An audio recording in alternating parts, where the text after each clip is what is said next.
CBN Universidade, um programa dos alunos e profissionais de comunicação da Universidade Estadual da Paraíba.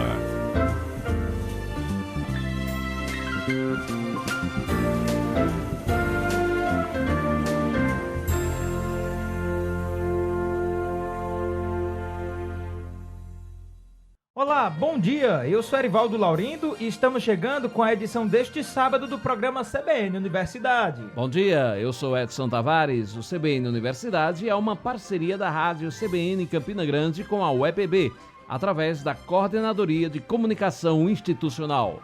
Veja aí o conteúdo do CBN Universidade deste sábado. Luciano Nascimento traz em sua coluna importantes reflexões sobre o direito da mulher. Tem processo seletivo aberto para professores do Parfor. São 55 vagas com bolsas. Pesquisadores do NUTS da UEPB participam do projeto do Ministério da Saúde para mapeamento de laboratórios públicos no país. A entrevista desta semana é com o pesquisador especialista em escavações arqueológicas, Juvandir de Souza Santos. Você vai conhecer um projeto do CCJ que auxilia no processo de adoção tardia de crianças e adolescentes. E ainda, o EPB renova a parceria com a equipe do Tropa Campina para fortalecer a prática do futebol americano na cidade de Campina Grande. O CBN Universidade está começando agora pela rádio CBN Campina Grande.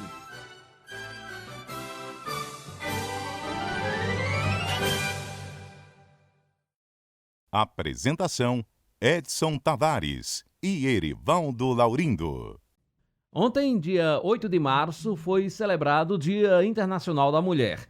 A data representa um dia de luta pelos direitos das mulheres que, por muitos anos, foram relegadas a um lugar de inferioridade e até hoje ainda lutam por oportunidades iguais com os homens e direitos que resguardem garantias e proteções básicas para viverem com dignidade. O programa CBN Universidade de hoje é dedicado a todas aquelas que precisam provar diariamente o quanto são capazes. Este programa de hoje é também uma celebração das conquistas alcançadas por todas elas. É uma homenagem a todas as estudantes, servidoras, professoras, todas as que se desdobram para fazer ciência neste país. A Universidade Estadual da Paraíba é gerida atualmente por uma reitora, a professora Célia Regina Diniz, e uma vice-reitora, a professora Ivonildes Fonseca. A maioria dos servidores da UEPB são mulheres, portanto, a todas elas dedicamos esta edição do CBN Universidade. Agora a gente se liga na participação de Luciano Nascimento, que fala justamente sobre o direito da mulher. Direito e Cidadania, com Luciano Nascimento. Bem, ouvintes do CBN Universidade, hoje trataremos, portanto, do Dia Internacional da Mulher. Do 8 de março como Dia Internacional da Mulher, pois estamos exatamente na Semana da Mulher, internacionalmente falando. O Dia Internacional da Mulher é uma data comemorativa oficializada pela Organização das Nações Unidas no ano de 1975. Mas sobre isso falaremos mais à frente. Esse dia simboliza, portanto, a luta histórica e cultural das mulheres para terem as mesmas condições dos homens no sistema social ou na teoria da sociedade. Ou seja, estamos falando de questões como igualdade salarial, igualdade de condições e estruturas para o exercício funcional de uma profissão, um labor, mas que depois evolui sem dúvida alguma para questões de gênero que envolve o machismo e a violência contra a mulher, sem dúvida alguma, nessa evolução do processo civilizatório. O dia nasce, portanto, como simbolismo da luta das mulheres por manifestação, greves, direito à reunião, comissão, etc. Um momento, portanto, para reflexão e organização de luta. Façamos o seguinte discurso. Em 1911, na cidade de Nova York, no dia 25 de março, ocorre um incêndio em uma companhia. Serão vítimas nesse incêndio 146 pessoas, 125 mulheres e 21 homens. E o incêndio ocorre, sem dúvida alguma, por comprovação de investigação histórica, pelas péssimas instalações do prédio que, portanto, recebia essas centenas de pessoas. E nesse prédio havia uma quantidade imensa de tecidos, o que facilitou o incêndio e a sua propagação.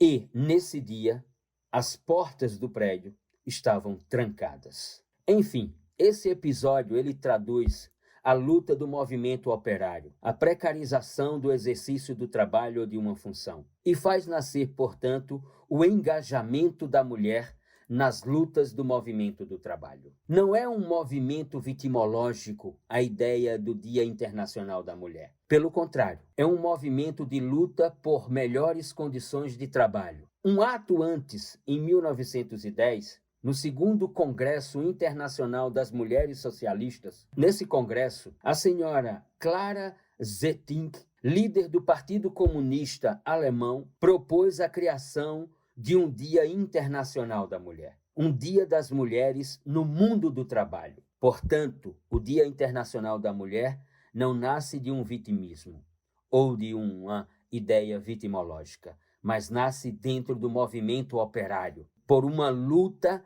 na ideia ou à luz da ideia da construção de melhores condições para o exercício profissional por parte dessas mulheres. Muito bem. No ano seguinte, em 1911, nos Estados Unidos da América do Norte, surge a ideia do Dia Simbólico das Mulheres. E esse dia vai exatamente traduzir melhorias das condições de trabalho nas fábricas americanas, a organização dos direitos trabalhistas das mulheres e o nascimento de um direito que até então era inimaginável para as mulheres, o direito ao voto, ou o campo dos direitos eleitorais. Mas, sem dúvida alguma, os estudos e as investigações históricas mostram que é em 8 de março de 1917, na Rússia, que acontece o ciclo revolucionário que derruba a monarquia czarista, que nasce, portanto, essa ideia do Dia Internacional da Mulher definitivamente. Pois ali, mulheres de uma tecelagem, no dia 8 de março, contribui para o fio do prenúncio da Revolução Bolchevique, na Rússia, em Moscou. A Organização das Nações Unidas, portanto, em 1975, como forma de combate à desigualdade e à discriminação de gênero, organiza internacionalmente ou institucionaliza internacionalmente o 8 de março como Dia Internacional da Mulher. Mas deixemos de lado essa internacionalização do 8 de março e vamos fazer uma reflexão à luz da memória sociológica brasileira, mais especificamente à luz da sociologia jurídica no Brasil.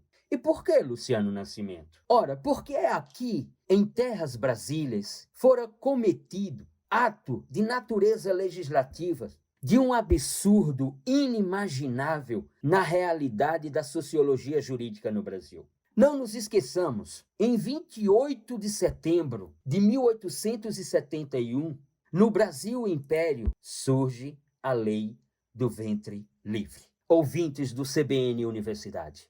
Aquela lei que afirmava normativamente, legislativamente ou dogmaticamente no mundo do direito que a mulher negra escrava que ficava gestante, o fruto da sua gestação nascia livre, mas a mãe continuava escrava.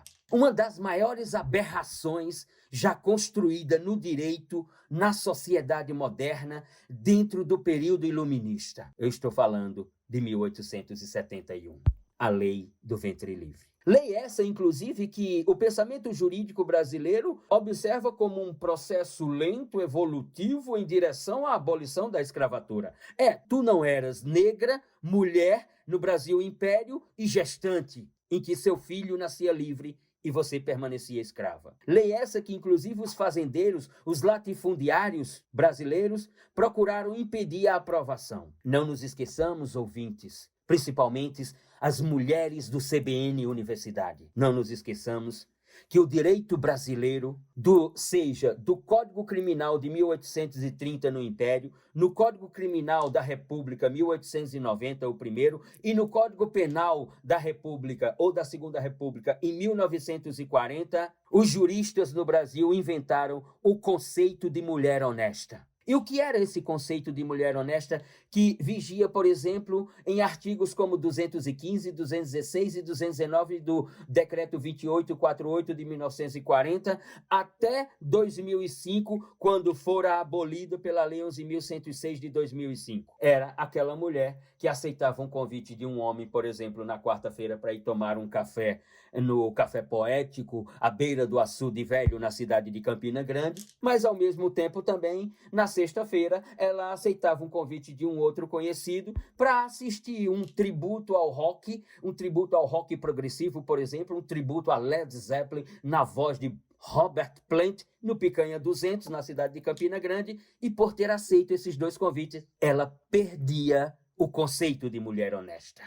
Não nos esqueçamos, ouvintes, que no Código Civil de 1916 havia um artigo em que o noivo poderia requerer a anulação do casamento por uma ausência de virgindade da noiva. Na noite de núpcias, na hora da comunhão carnal e espiritual daquele casal, se o varão, como dizia a linguagem do Código Civil, o homem identificava que a mulher não era virgem, ele então, no dia seguinte, devolvia a mulher à família e ingressava com uma ação. Seja no Código Civil ou no Código Penal brasileiro, as aberrações contra a mulher foram gigantes, mas a mulher sobreviveu a todas elas. E a mulher neste país conquistou o direito ao voto feminino, ao voto da mulher. No governo Vargas, reconhecido em 1932, introduzido na Constituição Federal de 1934, de forma facultativa,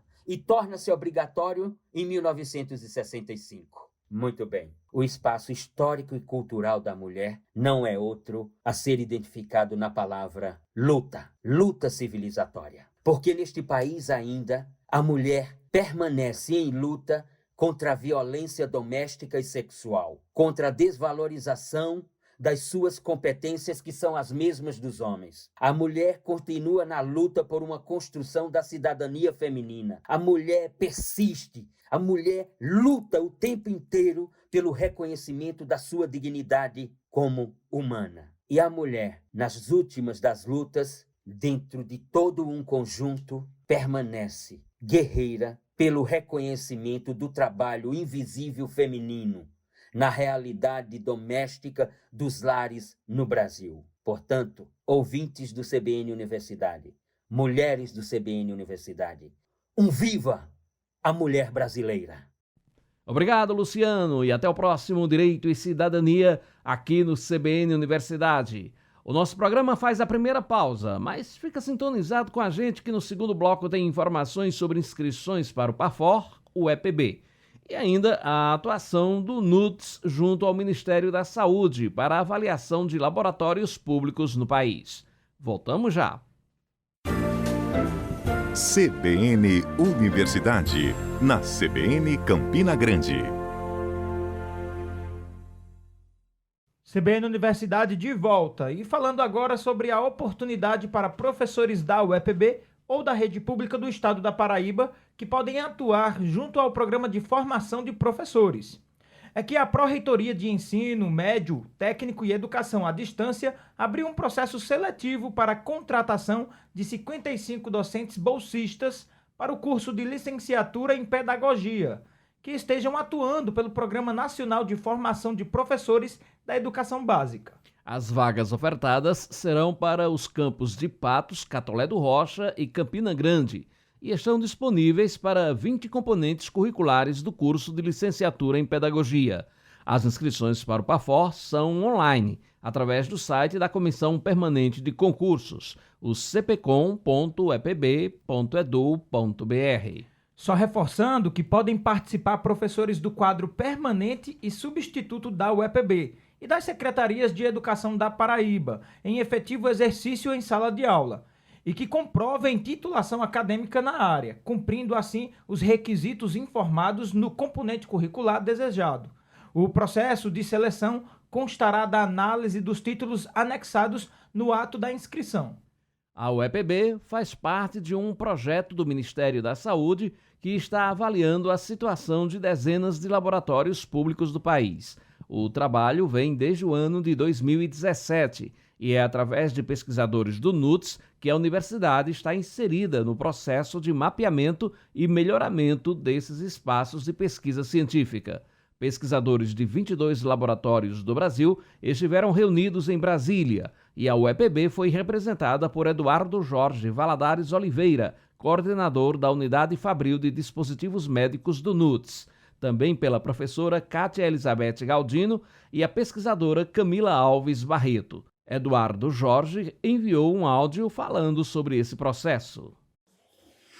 O Sistema Único de Saúde conta com a rede de laboratórios e produtores públicos, cujo papel principal é fornecer tecnologias essenciais ao Sistema Único de Saúde, em especial medicamentos, vacinas e outros dispositivos médicos e também outras tecnologias médicas relevantes, né? A exemplo, e os mais notórios são a Fundação Oswaldo Cruz, a Fiocruz, e o Instituto Butantan, em São Paulo. Até os anos 90, esses produtores tinham um papel preponderante dentro do sistema público de saúde, entretanto, em especial na década de 90, eles começaram a ser desmontados, né, e desarticulados, e como consequência, né, ficaram boa parte deles desativados. A partir de 2007, com a ascensão das políticas para o Complexo Econômico e Industrial da Saúde, começou-se a se desenhar uma estratégia para se resgatar os produtores públicos, requalificar os produtores públicos, né, inclusive nos procedimentos de gestão e organização, de modo a permitir que esses produtores públicos resgatassem o seu papel preponderante de ser um cinturão de proteção às políticas assistenciais do Ministério da Saúde, em especial do SUS. Com a retomada das políticas públicas para o Complexo Industrial e Econômico da Saúde, o que aconteceu no ano passado, nós começamos a discutir agora as ações voltadas à qualificação da gestão e governança desses laboratórios. Sendo assim, o Ministério da Saúde organizou uma reunião técnica com todos os produtores públicos.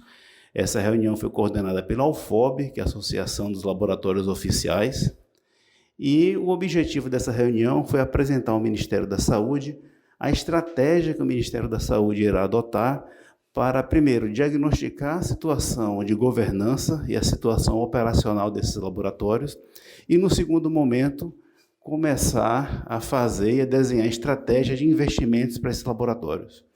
O NUTS se enquadra nesse contexto desde 2017, quando passou a fornecer ao Ministério da Saúde 2 equipamentos essenciais a procedimentos cirúrgicos e também internação de pacientes. São monitores multiparâmetros e cardioversores e desfibriladores cardíacos. Sendo assim, o NUTS foi convidado a participar dessa reunião, né? Opinou e discutiu com os colegas e outros produtores públicos, né, as benesses dessas estratégias, e agora a gente vai continuar as discussões com o Ministério da Saúde nas ações voltadas ao diagnóstico situacional de todos os laboratórios públicos, incluindo o NUTS, e depois iremos desenhar também os próximos passos para poder modernizar ainda mais o centro que nós temos aqui em Campina Grande. E o estudante do último período do curso de jornalismo da UEPB, Eduardo Gomes, teve um trabalho premiado em primeiro lugar do Centro de Ciências Sociais Aplicadas do Campus 1, em Campina Grande, no 3º Congresso Acadêmico da UEPB. O estudante fez a ponte entre alunos da graduação e da pós-graduação, mostrando como é possível aproveitar o trabalho de conclusão de curso para seguir desenvolvendo pesquisas científicas e dar continuidade na vida acadêmica. Nossa produção entrou em contato com Eduardo Gomes, que explicou mais sobre essa experiência enquanto monitor fazendo esse elo e o que significou o reconhecimento. A primeira vez que eu pensei na possibilidade de ser monitor foi no período da pandemia, em que as aulas ainda eram remotas. E eu optei pela cadeira de elaboração de projetos graças ao meu contato prévio com alguns professores, colegas de curso, nos quais eu desenvolvi parcerias em pesquisas nos campos da comunicação, no campo da cultura, discutindo questões relacionadas a populações vulneráveis e grupos socialmente minorizados. E na época, além de ter sido aprovado no processo seletivo, eu tirei a maior média na seleção entre todos os estudantes da UEPB. Então, esse fato acabou se repetindo nas seleções posteriores e que me motivou a seguir adiante com as atividades de monitoria. Então, é fato que nem todos os estudantes eles reconhecem a importância que o aluno monitor possui em sala de aula, assim como também muitas vezes não reconhecem a importância que o professor possui em sala de aula. No entanto, quando nós fazemos esse papel articulado entre o professor, aluno, que nós vislumbramos outras possibilidades, outros caminhos para aquele estudante, eles sentem estimulados a se envolver ainda mais com a cultura acadêmica dialógica, com uma perspectiva colaborativa, a fim de concluir uma etapa acadêmica de suas vidas e seguir adiante, quem sabe, seja para o mercado de trabalho ou ainda para a pós-graduação. E aí, considerando os meus interesses na pesquisa científica, a minha orientadora, que também é professora na pós-graduação, aproveitou para viabilizar o meu contato com alunos de pós-graduação que se propunham fazer ali o seu estágio docente na disciplina. E logo em seguida, eu criava contextos, eu criava cenários para que, a partir das experiências de sala de aula, a partir dos casos que os alunos traziam dos seus objetos de estudo, que eles pretendiam desenvolver em suas monografias, em seus artigos, aproximá-los também dessa perspectiva acadêmica. Ou seja, em sala de aula, o estudante ele tinha a possibilidade de ter o acompanhamento articulado entre a docente, o aluno monitor e os pós-graduandos. E aí, diante de um curso que prioriza o ingresso no mercado tradicional do trabalho, a carreira acadêmica ela acabava se tornando uma possibilidade, que para muitos ali ainda era algo nebuloso diante do seu contexto de desenvolvimento e trabalho de conclusão de curso. A importância desse prêmio para mim tem um duplo significado. Primeiro porque o trabalho que eu desenvolvi ao lado de minha orientadora, a professora Roberta Nádia, fez com que eu e outros estudantes pudessem estreitar laços e perspectivas com a dinâmica de pesquisa na graduação, com vistas para o mercado de trabalho, ou ainda para o ingresso daquele aluno na pós-graduação, vislumbrando ali uma carreira acadêmica. E no segundo momento, se dá pelo fortalecimento de vínculos entre aluno e professor nos processos de ensino e aprendizagem que foram apresentados em sala de aula. E isso é importante, pois o componente curricular ao qual eu estive ali como monitor, ele prepara outros discentes para desenvolver seus projetos de pesquisa para o TCC. Então, ter esse resultado materializado em uma premiação pioneira no reconhecimento das atividades de monitoria da UEPB faz com que eu sinta ainda mais o valor das relações dialógicas que a docência desenvolve na vida daqueles estudantes. E antes de chamar o intervalo, só mais uma informação. O Núcleo de Assistência em Projetos e Pesquisas Empresariais e Sociais, o NAPS, Consultoria Júnior da UEPB, abriu edital com vagas em todas as áreas de atuação da empresa. As inscrições estão abertas até o dia 13 deste mês e a carga horária para os selecionados é de 10 horas semanais. O NAPS é uma pessoa jurídica de direito privado. Trata-se de uma associação civil sem fins lucrativos. Uma empresa júnior que congrega atividades dos cursos de administração, ciências contábeis, jornalismo e serviço social. Isso no Campus 1, em Campina Grande. O link para inscrição você encontra no site uepb.edu.br. Agora sim, é hora do intervalo, mas fica ligado que no próximo bloco tem entrevista. Vamos falar sobre escavações arqueológicas na cidade de Frei Martinho com o professor Juvandir Santos. O CBN Universidade volta já já. CBN Universidade, na CBN Campina Grande. Estamos de volta com o CBN Universidade deste sábado. E para você que está sintonizando neste momento na CBN Campina Grande, seja bem-vindo, seja bem-vinda.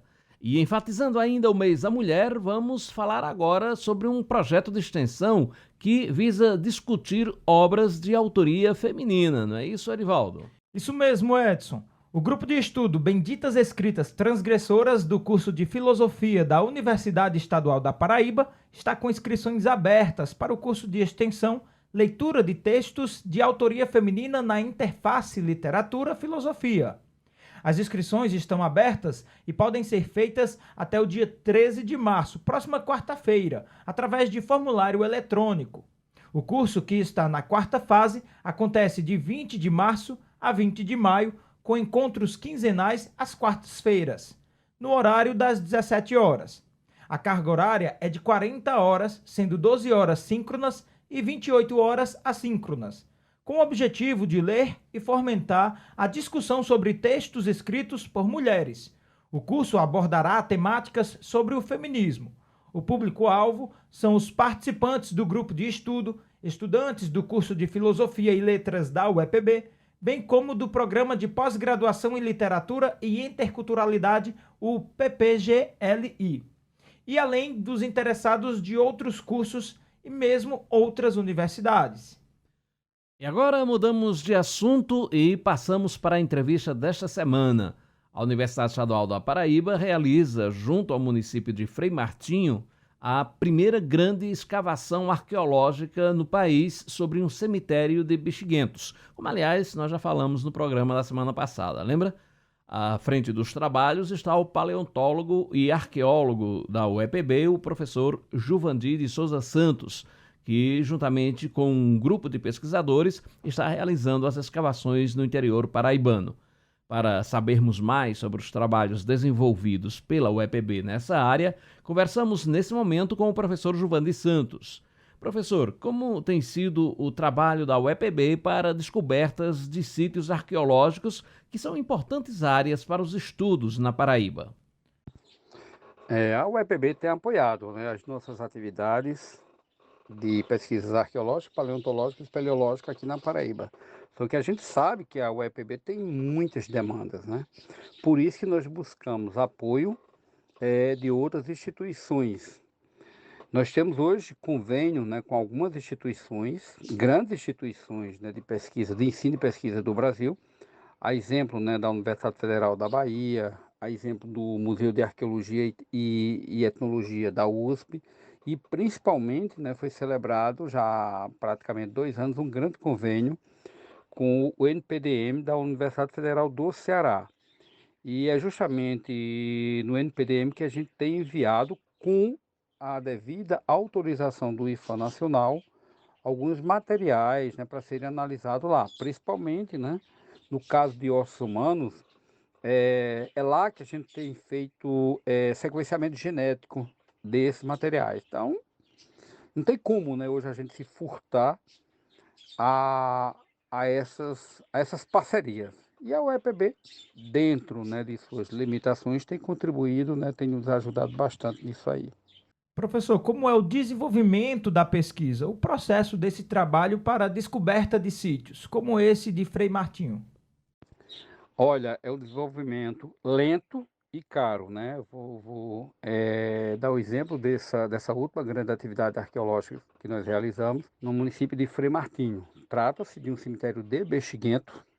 O pessoal que morria de varíola e outras doenças infecto-contagiosas, século XIX, começo do século XX, eles não eram sepultados nos cemitérios municipais nem nas igrejas, por conta do medo que a população tinha da proliferação dos vírus causadores dessas doenças. Então esses indivíduos eles eram sepultados afastados das cidades, no meio do mato mesmo. E nós começamos a identificar em 2018 esses locais. Só para vocês terem uma ideia, como é um processo lento e demorado até a gente chegar a uma escavação arqueológica. Tem que haver todo um planejamento, até porque, por se tratar de um bem que pertence à União, no caso dos materiais arqueológicos, tem que ter autorização do órgão maior do país, que é o IFAM Nacional. Então o IFAM não vai liberar qualquer escavação arqueológica. Então nós começamos as pesquisas em 2018, fizemos um amplo levantamento do cemitério de Bexiguento da Paraíba. Chegamos já a 32 cemitérios, tem 2 ou 3 vezes mais, A gente acredita que deve ter entre 80 e 100 cemitérios. E só em 2022 finalizamos essa primeira etapa e aí partimos a partir de 2023 para realizar a escavação de um desses cemitérios. E agora, só em 2024 que nós conseguimos arregimentar os recursos e o pessoal técnico qualificado para tal atividade. Foram diversas descobertas nos últimos meses. E por que a escolha da cidade de Frei Martinho para dar continuidade aos estudos? Escolhemos o cemitério de Frei Martinho por vários motivos. Um deles, o apoio que a Prefeitura Municipal daquele município nos deu. tá? Porque nós precisamos de uma casa, né, onde a equipe possa ficar, nós precisamos de alimentação, nós precisamos de transporte. E como eu coloquei anteriormente, a universidade tem outras atribuições, tem muitas atribuições. E aí a gente busca apoio, né, de outras instituições e das prefeituras locais, onde a gente está desenvolvendo toda e qualquer atividade, seja arqueológica, paleontológica ou espeleológica. Por isso que essas atividades são demoradas e caras, né? O que será feito a partir de agora com os fósseis descobertos no cemitério de Bexiguentos? Então, para vocês terem uma ideia, as análises, né, desse material recém-descoberto no cemitério de Bexiguento, né, crânio humano, fragmentos dentários, né, fragmentos de ossos de adulto, né, e de criança, vai demorar algum tempo. A gente está ainda aguardando a autorização do IFAM Nacional para enviar esse material para o Ceará, para o NPDM da Universidade Federal do Ceará, onde, né, vai ser feito sequenciamento genético, né, para saber se de fato aqueles indivíduos que foram sepultados naquele pequeno cemitério morreram da varíola, né, ou bexiga, ou de outra doença infecto-contagiosa. Então, a gente acha, né, a gente espera que vai demorar pelo menos uns 2 anos, 2 anos e meio, 3 anos, até que tenhamos, né, alguns resultados significativos dessa última atividade arqueológica desenvolvida pela nossa equipe. Professor, o que foi encontrado de fato no cemitério de Bexiguentos? No caso, especialmente falando desse cemitério de Bexiguento, né, os fragmentos de ossos foram poucos. Por quê? Porque o solo daquela região não ajuda a preservação. Mas mesmo assim saiu material bastante significativo, né, saiu um crânio humano inteiro de uma mulher, saiu fragmentos de um outro crânio de uma criança, mas é o solo, é o pH do solo, né, e o nível de salinidade que não ajuda a preservação. Tá? Isso a gente tem encontrado em toda a Paraíba, não só, né, especialmente falando no caso do cemitério de Bexiguento lá de Frei Martinho, mas em toda a Paraíba a gente tem tido esse tipo de dificuldade. A partir da descoberta, quais procedimentos serão realizados pelas instituições envolvidas, a exemplo da UEPB, para que os resultados, professor, possam ser apresentados à sociedade? A primeira coisa que a gente faz é o registro, né, do sítio junto ao IFAM Nacional, junto à plataforma do CNA do IFAM Nacional. E depois, né, para dar continuidade, a gente busca mais apoio local, né, da prefeitura local, apoio da comunidade, né, apoio da própria universidade, enfim. E também a gente tenta dar um retorno àquela comunidade que nos apoiou seja na prospecção arqueológica ou numa escavação. Como é que a gente tenta dar, né, esse retorno? Através de livros, de folding, de palestras, né? Enfim, a gente volta à comunidade e mostra a essa comunidade os resultados das atividades desenvolvidas por eles, né? Porque em muitos dos casos é a comunidade que vai lá, né, com o pessoal da arqueologia ou da paleontologia, escavar o sítio, ajudar a escavar o sítio, a coletar o material, porque a nossa equipe é pequena, 5, 6 pessoas, e às vezes é uma atividade arqueológica grande, como é o caso, né, dessa última escavação, e nós não temos nem dinheiro para contratar uma grande equipe, e nem temos tempo às vezes. Então, a comunidade ela nos ajuda bastante nessas tarefas, e a gente tem o dever legal e moral de dar um retorno, mostrar o que é que foi resgatado ali, enfim, as análises, né? Mostrar tudo isso. Obrigado, professor Juvandir, por nos conceder essa importante entrevista para esclarecer como a Universidade Estadual da Paraíba tem trabalhado em campo para descobertas relevantes como essa do cemitério de Frei Martinho, que está sendo realizada. Sucesso nos trabalhos, então. O CBN Universidade sempre estará com os microfones à disposição para quando o senhor tiver novidades na área da arqueologia e da paleontologia na Paraíba. O CBN Universidade vai para o último intervalo e na volta você vai conferir uma reportagem sobre uma atividade de extensão do CCJ-UEPB, que aborda o processo de adoção tardia. E ainda tem notícia esportiva na UEPB. Fica sintonizado na 103.5 que voltamos já já. CBN Universidade, na CBN Campina Grande. Estamos de volta nesta manhã de sábado para o bloco final do CBN Universidade. E agora falando sobre uma iniciativa bem interessante desenvolvida como atividade de extensão por professores e alunos do Centro de Ciências Jurídicas da UEPB. É o projeto Ressignificar Laços, que orienta pessoas sobre o processo de adoção tardia. Confere aí os detalhes na reportagem de Joanderson do Carmo. Nayana Araújo é mãe de 3 filhos, todos do coração.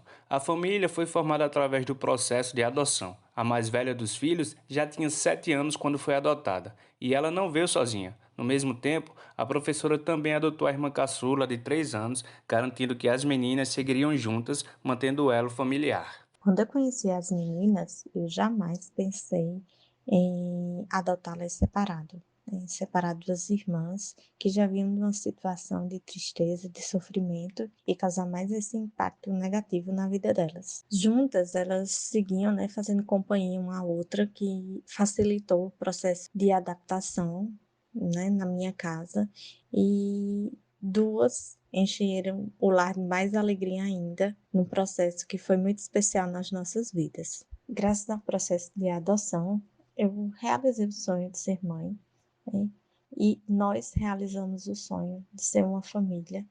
Tanto elas precisavam de mim, como eu precisava delas. Elas estavam numa situação onde ainda não conheciam o amor e eu estava buscando. E não parou por aí. 3 anos depois, Nayana adotou o 3º filho, que veio de uma outra família, diferente das meninas, para somar no novo núcleo.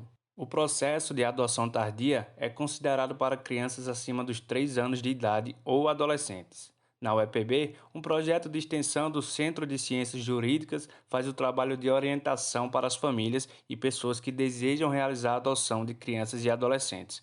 E é o Ressignificar Laços, que atua com grupos de apoio e adoção em Campina Grande, levando as informações sociais, jurídicas e tirando dúvidas. Para a coordenadora do projeto, a professora Adriana Torres, a falta de informação é uma barreira para a adoção tardia. É possível afirmar que a falta de orientação prejudica a adoção no Brasil, porque nós temos, de fato, informação, mas a informação espaçada, que em geral ocorre dentro de campanhas em datas alusivas. É preciso um trabalho constante para que a população se informe acerca da adoção. O suporte jurídico é fundamental, porque o pretenso adotante, ele, em geral, possui muitas dúvidas, algumas já sanadas dentro do processo de habilitação e outras tantas que continuam, inclusive do ponto de vista jurídico.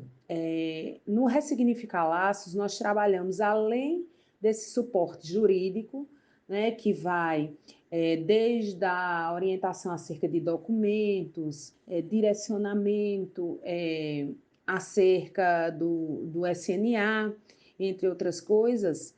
Além disso, trabalhando com as questões psicossociais, ou seja, todos aqueles dilemas e dúvidas que permeiam a adoção, sobretudo tardia. O processo de adoção no Brasil é regulamentado pelo Estatuto da Criança e do Adolescente, e a inscrição pode ser feita no CNA, que é o Cadastro Nacional de Adoção. De acordo com os dados, a grande procura é por crianças mais novas, recém-nascidas ou nos primeiros anos de vida. Porém, os desafios da adoção tardia vão além, como destaca a professora do CCJ, Adriana Torres. A adoção tardia, em si, ela é desafiadora, porque é uma adoção onde a criança ou o adolescente já possui um grau de desenvolvimento, e de autonomia, de interação com o mundo. Alguns têm histórias de vida bem complexas que se reverberam ao longo da sua caminhada. A realidade é assim, que não tem para onde fugir, que todos os dados, mesmo contraditórios em números, revelam é o seguinte, é que a conta não fecha. Por que a gente tem tanta criança para ser adotada e tem uma fila tão emperrada, sob o ponto de vista dos adotantes? Porque as crianças e adolescentes que estão ali, na grande maioria, não estão dentro da faixa etária contemplada. E a faixa etária contemplada, hoje no Brasil já subiu muito, viu? Antigamente era assim, a criança de 3 anos ninguém queria, era um absurdo. Hoje a gente começa a falar aí numa faixa de crianças de 7 a 8 anos, mais ou menos isso aí. E um outro problema alarmante do SNA, do Sistema Nacional de Adoção, que a gente verifica, é o seguinte, é que são muitos irmãos e a lei privilegia, né, a manutenção dos laços. Então, às vezes até tem na tua faixa etária, mas assim, está atrelada a mais 3, 4 irmãos. Né? Então, você não vai adotar um filho, tem que adotar 4. Para adotar uma criança ou adolescente no Brasil, é preciso ser maior de 18 anos e preencher uma série de critérios. Os pretensos pais ainda passam por uma avaliação psicossocial, curso preparatório de adoção, entre outras etapas, e o projeto da UEPB auxilia nesse processo de orientação. As pessoas interessadas em conhecer o projeto podem se dirigir à página do Instagram Ressignificar Laços, mandar mensagens no privado, que prontamente serão respondidas, e podem também procurar a organização Laços de Afeto, com quem nós possuímos parceria e que pode encaminhar a pessoa até nós. Com a produção da Codecom UEPB, João Anderson do Carmo, para o CBN Universidade. Obrigado, João Anderson. Belíssima reportagem. Falar sobre a adoção é um ato de acolhimento e muito amor pelo próximo também. Bom, agora a gente se liga no Minuto Ambiental no CBN Universidade. Minuto Ambiental. Olá, me chamo Marcela Costa e esse é mais um Minuto Ambiental. E o tema de hoje é adubo natural. Produzir adubo natural em casa é uma prática sustentável que não apenas beneficia suas plantas, mas também contribui para a redução do desperdício e o ciclo eficiente de nutrientes. O composto orgânico feito em casa é uma excelente alternativa aos fertilizantes químicos, muitas vezes carregados de substâncias prejudiciais. Ao compostar resíduos de cozinha, como cascas de fruta e vegetais, restos de café e folhas secas, você cria um solo rico em nutrientes. E esse processo não apenas reduz a quantidade de resíduos enviados para aterros sanitários, mas também promove a reciclagem de matéria orgânica. Além disso, a produção de adubo caseiro é econômica e fácil de incorporar à rotina doméstica. Me chamo Marcela Costa e esse foi mais um Minuto Ambiental. E tem notícia esportiva também aqui no CBN Universidade. Solta a vinheta. É hora do esporte. A UEPB renovou parceria com o time de futebol americano da cidade, o Tropa Campina. O apoio é através da Coordenadoria de Esportes e Lazer, a COEL. A renovação foi realizada no Centro de Ciências Biológicas e da Saúde, Campus 1, da UEPB, em Campina Grande. Estiveram presentes a pró-reitora estudantil, professora Núbia Nascimento, a chefia do Departamento de Educação Física e representantes da COEL, além de jogadores e comissão técnica da equipe do Tropa Campina. O objetivo dessa parceria é divulgar a modalidade de futebol americano entre os estudantes da UEPB para a criação da equipe universitária da modalidade. Esta é a segunda parceria firmada entre a UEPB e a Tropa Campina. A primeira foi realizada em 2014, quando a universidade passou a ceder local de treino para a equipe, além da assistência aos atletas aos serviços das clínicas escolas do Centro de Ciências Biológicas e da Saúde. E o resultado da parceria foi que o Tropa Campina, o EPB, foi campeão da Liga Nordeste de Futebol Americano e conquistou acesso para a Superliga Nacional de Futebol Americano em 2017. A primeira divisão da modalidade. E o CBN Universidade desta semana fica por aqui. Esta é uma parceria entre a Rádio CBN Campina Grande e a Coordenadoria de Comunicação Institucional da UEPB. Se você perdeu algum trecho do nosso programa, não se preocupe. A edição deste sábado está disponível no canal Rede UEPB no YouTube.